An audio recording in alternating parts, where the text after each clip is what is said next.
नमस्कार मोर नाम रीता मर्जड़िया मो 9th क्लास रे पढ़े उन्नीत उच्च विद्यालय ओड्री हाई स्कूल पढ़ुली। प्रथम करी मो ग्राम विकास शिक्षा निकेतन रे पढ़ुली। सेठी जहाँ सब शिक्षा दान दिया सेटार मो जेतिक मोर नॉलेज थिला एबे जो स्कूल आसिक पढ़ुची मु जेतिक पढ़िले मध्य मोर किछि नॉलेज नाही कि पढ़िबार इंटरेस्ट भी लागुनी कारण सेठी टीचर्स नाही। टीचर्स दिले ही कि किछि कोनसी ये पाठ पढ़िले ही जो स्कूल ताम पढ़ुथलु से तार टू अधिक नॉलेज पड़िबो। टीचर न थिले जेते पढ़िले मध्य कि कोनसी काम करिले मध्य भलो लागबनी कि पढ़िबा को इंटरेस्ट भी लागबनी।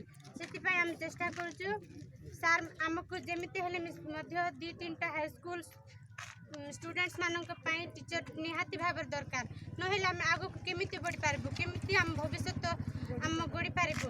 सेति पय हम आपण मानक बहुत अनुरोध करूछु कि हम मानक पय बेंच रहिबा पय स्कूल खोटरी टीचर दरकार।